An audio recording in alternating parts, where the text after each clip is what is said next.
English medium ಬಾರೋ ನಂದೇ Kannada stadium.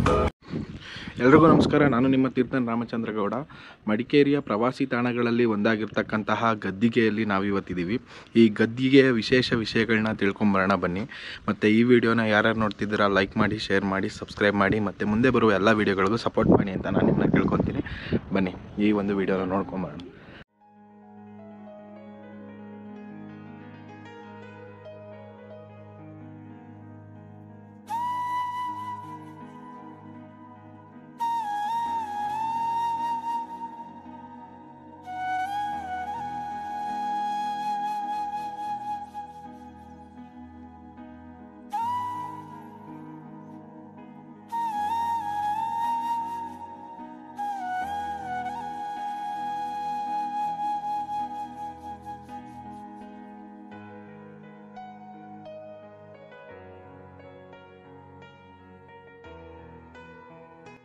ಕೊಡಗಿನಲ್ಲಿರುವ ಪ್ರವಾಸಿ ತಾಣಗಳ ಪೈಕಿ ಮಡಿಕೇರಿಯಲ್ಲಿರುವ ಗದ್ದಿಗೆಯೂ ಕೂಡ ಒಂದಾಗಿದೆ.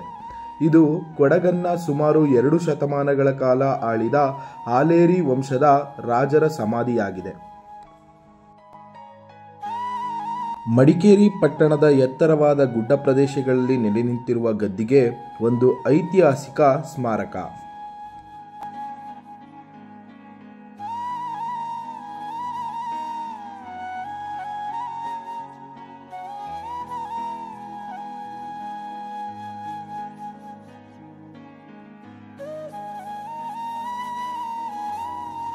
ಕೊಡಗನ್ನು ಆಳಿದ ಆಲೇರಿ ವಂಶದ ಅರಸರ ಪೈಕಿ ರಾಜ ವೀರರಾಜೇಂದ್ರ ಅವರ ಪತ್ನಿ ಮಹದೇವಮ್ಮ ಅವರ ಗದ್ದಿಗೆ ಮಧ್ಯದಲ್ಲಿದ್ದು, ಲಿಂಗರಾಜೇಂದ್ರ ಮತ್ತು ದೇವಮ್ಮಾಜಿ ದಂಪತಿಗಳ ಗದ್ದಿಗೆ ಬಲಭಾಗದಲ್ಲಿದೆ.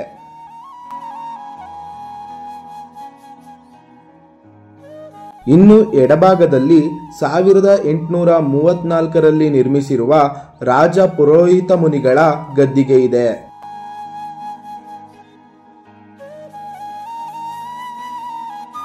ಇದಲ್ಲದೆ ಟಿಪ್ಪು ಸುಲ್ತಾನನೊಂದಿಗೆ ನಡೆದ ಯುದ್ಧದಲ್ಲಿ ವೀರಮರಣವನ್ನಪ್ಪಿದ ಸೇನಾಧಿಪತಿ ಬಿದಂಡ ಬೋಪು ಹಾಗೂ ಅವರ ಪುತ್ರ ಬಿದಂಡ ಸೋಮಯ್ಯ ಅವರ ಸಮಾಧಿಗಳನ್ನು ಕೂಡ ನಾವು ಇಲ್ಲಿ ಕಾಣಬಹುದು.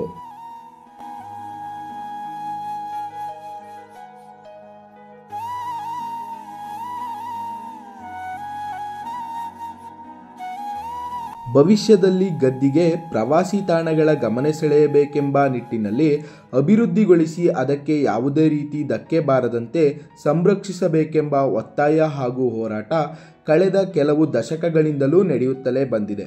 ಹೋರಾಟದ ಪ್ರತಿಫಲವೋ ಏನೋ, ಕೊಡಗು ದೇವಸ್ಥಾನಗಳ ನಿಧಿ ವ್ಯವಸ್ಥಾಪನಾ ಸಮಿತಿ ಅಧೀನದಲ್ಲಿದ್ದ ಗದ್ದಿಗೆಯನ್ನ 25/9/1981ರಲ್ಲಿ ಸರ್ಕಾರಿ ಸುತ್ತೋಲೆ ಹೊರಡಿಸಿ ಪುರಾತತ್ವ ಇಲಾಖೆಯ ಅಧೀನಕ್ಕೆ ಒಳಪಡಿಸಲಾಗಿದೆ.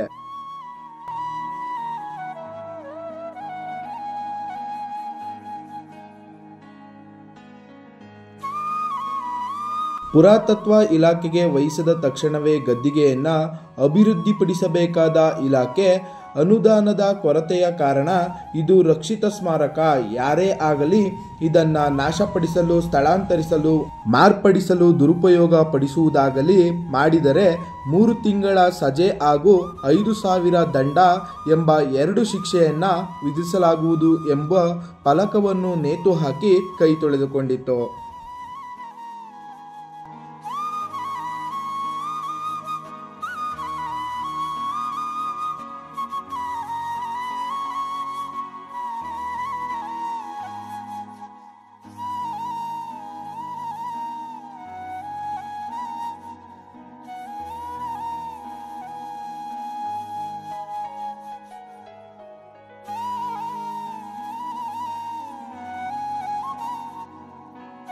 ಗದ್ದಿಗೆ ಅಥವಾ ಗೋರಿಗಳನ್ನು ಮಹಮ್ಮದೀಯ ಶೈಲಿಯಲ್ಲಿ ನಿರ್ಮಿಸಲಾಗಿದ್ದು, ಮಧ್ಯದಲ್ಲಿ ಗೋರಿಗಳನ್ನು ಮತ್ತು ಮೂಲೆಗಳಲ್ಲಿ ಗೋಪುರಗಳನ್ನು ನಿರ್ಮಿಸಲಾಗಿದೆ. ಮೂಲೆಗಳ ಮೇಲೆ ನಂದಿಯ ಆಕೃತಿಗಳನ್ನು ಕೆತ್ತಲಾಗಿದೆ.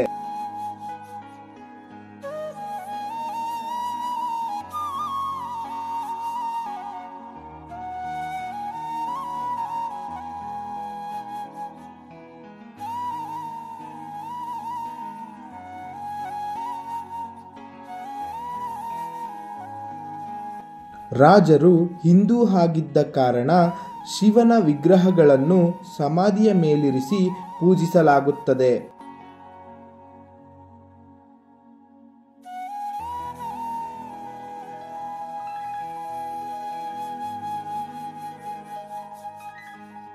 ನಮ್ಮ ಪೂರ್ವಜರು ನಮಗೆ ಅನೇಕವಾದ ಪ್ರೇಕ್ಷಣಿಕ ಸ್ಥಳಗಳು, ಪುರಾತನ ದೇವಸ್ಥಾನಗಳು, ಇನ್ನಿತರ ಇತಿಹಾಸಭರಿತವಾದ ಮಾಹಿತಿಗಳು ಮತ್ತು ಸ್ಥಳಗಳನ್ನು ನಮಗೆ ನೀಡಿ ಹೋಗಿದ್ದಾರೆ. ಇವುಗಳ ರಕ್ಷಣೆ ನಮ್ಮ ಕರ್ತವ್ಯ ಮತ್ತು ಇವುಗಳ ಉದ್ಧಾರ ಮತ್ತು ಅಭಿವೃದ್ಧಿಪಡಿಸುವ ಕರ್ತವ್ಯವೂ ಕೂಡ ನಮ್ಮ ಜವಾಬ್ದಾರಿಯಾಗಿದೆ.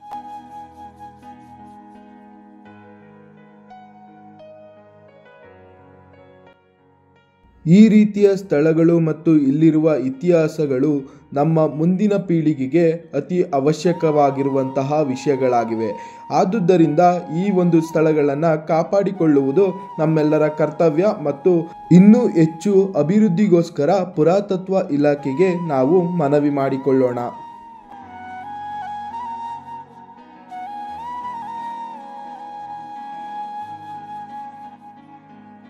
ಇದಾಗಿತ್ತು ಮಡಿಕೇರಿಯಲ್ಲಿರ್ತಕ್ಕಂತಹ ಗದ್ದಿಗೆಯ ಒಂದು ಚಿಕ್ಕ ಮಾಹಿತಿ. ಇದೇ ರೀತಿ ಮತ್ತೊಂದು ವಿಡಿಯೋದಲ್ಲಿ ನಿಮ್ಮ ಮುಂದೆ ಬರ್ತೀನಿ. ಈ ವಿಡಿಯೋ ನಿಮ್ಗೆ ಇಷ್ಟ ಆಗಿದ್ರೆ ಲೈಕ್ ಮಾಡಿ, ಶೇರ್ ಮಾಡಿ ಮತ್ತು ನಿಮ್ಮ ಅಭಿಪ್ರಾಯಗಳನ್ನ ಕಮೆಂಟ್ ಸೆಕ್ಷನಲ್ಲಿ ತಿಳಿಸಿ. ಹೋಗ್ಬಿಟ್ಟು ಬರ್ತೀನಿ. ಧನ್ಯವಾದ.